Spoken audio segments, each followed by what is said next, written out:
The takeaway here is to make sure you're asking questions of your prospects and their expectations of what success looks like. If you understand their vision, possibly expand their vision with your expertise and knowledge, and use that alignment to demonstrate that you're the right partner for the job. You're listening to Prospecting on Purpose, where we discuss all things prospecting, sales, business, and mindset.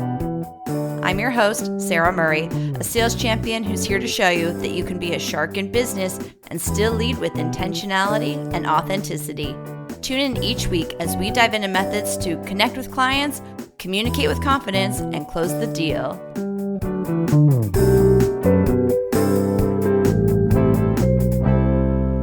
Hello, and welcome to another episode of Prospecting on Purpose. In last week's episode, I recapped a recent 2-day garage sale that we hosted. And one of the reasons we were hosting a garage sale was to sell my grandparents' belongings so that we could sell their home. I have never sold a home before. I've learned many things throughout the process, thanks in large part to the realtor that we worked with to sell it. There were so many takeaways from this experience, I had to do an episode about it.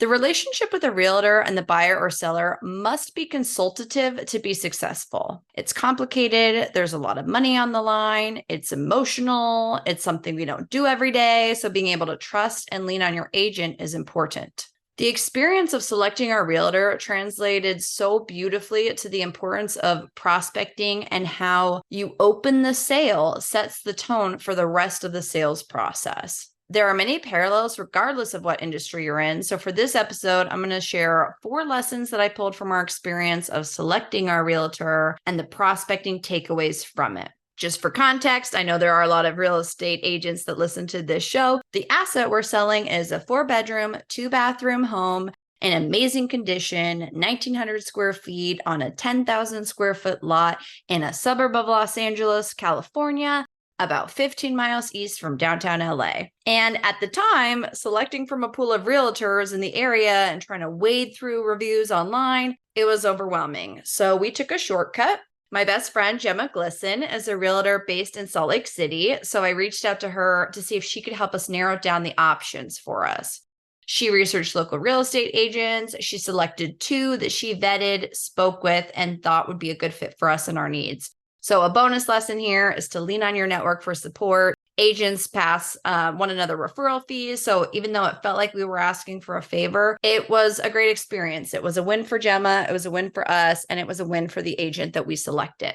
So I called both agents and I asked them to come by our home on the afternoon of Friday, September 1st, which was the Friday leading in a Labor Day weekend in the United States. It's a big 3-day weekend, and it's not my normal style to ask for someone to work on Friday afternoon before a holiday, but that was the only time we really had to start the process. Both agents were super responsive, made themselves available to us, and there were 4 reasons why we selected our agent, Sophia, over the other agent. But before I get into specifics, I will say that both agents were professional, punctual. They were really prepared with customized reports specific to our home.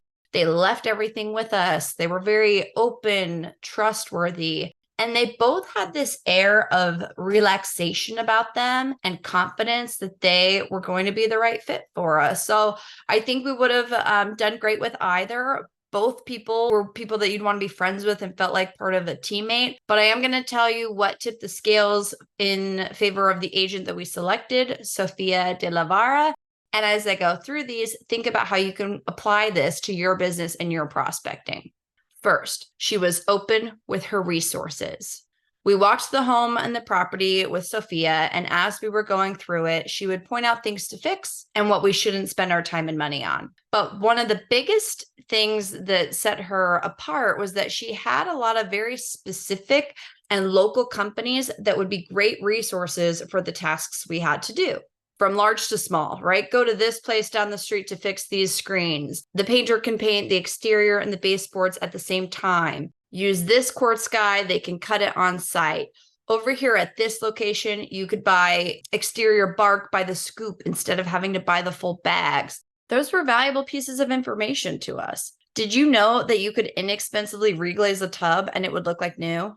We didn't, and it looked amazing. It was amazing. So these valuable pieces of information to us, she was sharing with us up front before we were under contract. Her network was a huge asset to us, and obviously it's something very valuable and cherished by her. But she wasn't holding all of her contacts close to her chest like she was playing some high stakes poker. She was showing us her hand without fear that we were going to immediately take all of her contacts, run, and not hire her. It established her value to us very quickly. It immediately increased our confidence and trust that she would be a good fit for us. By her sharing her resources, she demonstrated that she was willing to help us be successful, even if we didn't pick her, which is ultimately why we picked her. So as you're listening to this, think about how you can demonstrate your knowledge and expertise in a way where you're supporting the success of your prospects, even if it means you may not get anything in return. Quick example for this point is this podcast. Thank you so much for listening. I know it's not a fit for every type of business to hire me, but for me, it serves as a vehicle to be open with my resources. AV, always be adding value. So her willingness to share contacts with us also allowed her to demonstrate that she was a consultative partner for our specific needs. Silly example, but reglazing the bathtub was a great little turning point for us. This is the second reason that we selected Sophia. She was a consultative partner and she had skin in the game. She showed us quickly that she would be with us throughout the process. And of course, in addition to her knowledge and expertise of the market, which was important to us, she also included a lot of value-added services that she communicated clearly to us at the beginning, which made it really easy to say yes to her. If we selected her as our realtor, she would pay for photography, professional cleaning services, window cleaners, professional staging. It was great. And it was stuff we didn't have to outsource, pay for, schedule, and so on. When you're thinking about your business, there are ways that you can demonstrate you're a consultative partner before you get the business. When I was in technology and construction sales, one way I would establish my expertise and trust would be to share details about building code requirements, what future hurdles they may come up against during the construction process, how to detail those hurdles to overcome them right in the documents ahead of time. If I was working with a design consultant like an architect, I would share questions with them that they needed to ask their client, who's probably the project owner, but it established their expertise to their client, right? I'm adding value by building their business and their expertise in the eyes of their client. Always think of different value-added offerings as a way to make it easy for the client to say yes.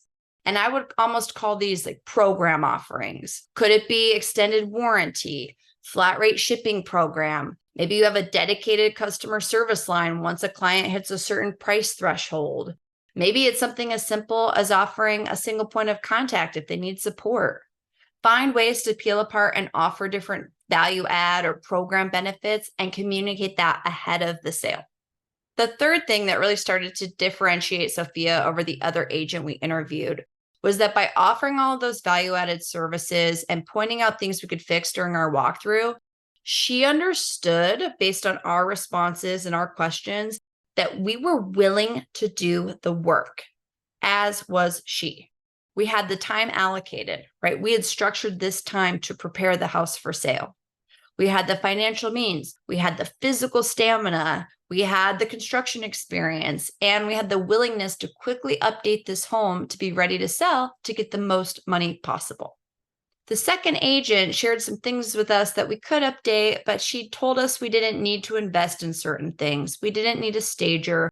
We didn't need to reglaze the tub. It was fine as is. It wasn't an in-demand market. The home was in good shape. It'd sell no matter what, and so on and so on. And unfortunately, she did and didn't do certain things that we talk about on this show all the time. She didn't ask us any questions about our vision, our expectations, and I think she assumed we didn't want to put in the work, or maybe she didn't want to, or maybe historically her other clients in the past didn't want to. I don't know.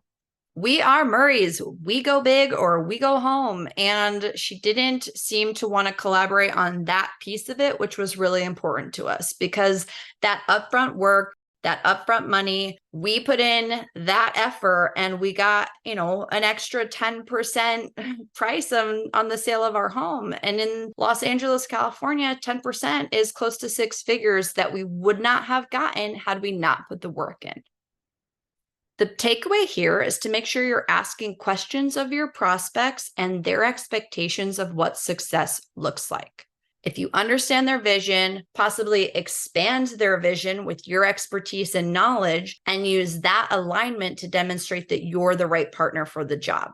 And that brings me to my last point. After our initial meeting, before we hired Sophia, she set expectations up front and then what the rest of the working relationship would look like. She explained what was the market doing, what were other homes in the area selling for, what makes our home different from those other homes. What does a typical timeline, structure, and communication look like? She was very prepared and thorough at that first meeting. And after we hired her, she maintained that transparent communication throughout the process. And she continued to level set expectations before they became an issue. For example, right before we were about to list the home, she called and told us that she suggests lowering the listing price because the feds had increased the interest rate. So that means the listing price needed to go down because whoever the future buyer was going to be would have a higher monthly mortgage payment due to the increased interest. And we listened to her and we lowered the price, and we're glad we did because our vision was to sell the house as quickly for as most money as possible. In your business, how can you be transparent and communicative upfront to set expectations? And a great example of this became really, really apparent in both B2B and B2C businesses during the pandemic when supply chains were stretched. How frustrating to not be able to deliver that product and book those sales numbers, right? Everyone was frustrated. And if we're a consultative partner, we're communicating upfront if product's going to be delayed. We're setting expectations on when they can get it. We're supporting our clients through unforeseen circumstances. We're navigating internal colleagues and internal processes on behalf of our client. That type of communication and collaboration is how you build trusted relationships. That's how you get repeat business and referrals. And that's how you get someone to create a podcast episode about how efficiently you ran a sale. To close the loop and give you an idea on our timeline, we interviewed our realtors on September 1st. The month of September, we did a tremendous amount of work preparing for the sale of the home. The house was listed on October 5th. We had an open house the 7th and 8th, and we accepted an offer on October 11th and closed escrow on October 25th. It sold fast at a price we were happy with to a new family who will make their memories, and they are excited about my grandpa's avocado tree, which was really important to me. But as sad as it was to say goodbye to a home that was so special to us, and as much work and effort as it took to get it done, the process of selling this home was seamless, and it happened in a best case scenario, in large part to the support of our realtors. So to wrap up this episode, I'd like to say a very special thank you to Sophia De La Vara with Coldwell Banker Alliance Realty and to Gemma Glisson with Modern and Main Real Estate. Thank you so much for making this process so seamless and so easy. If anyone is looking for a real estate agent in the San Gabriel Valley of California or the Salt Lake City, Utah areas, I will link their contact details in my show notes. And as a special little shout out to the real estate professionals who listen to this podcast, I know there are quite a few of you. It was really cool for me to understand and kind of get a peek under the hood in a lot more detail on what you do and how much you do service your clients, whether they're buying or selling property. I was really impressed with the process and how complicated it was. So keep doing a good job. It is very much a consultative relationship sales, and I appreciate you. I want to let you know that I see you, and it's not an easy job. For everyone else, thank you so much for listening, and I'll see you next week.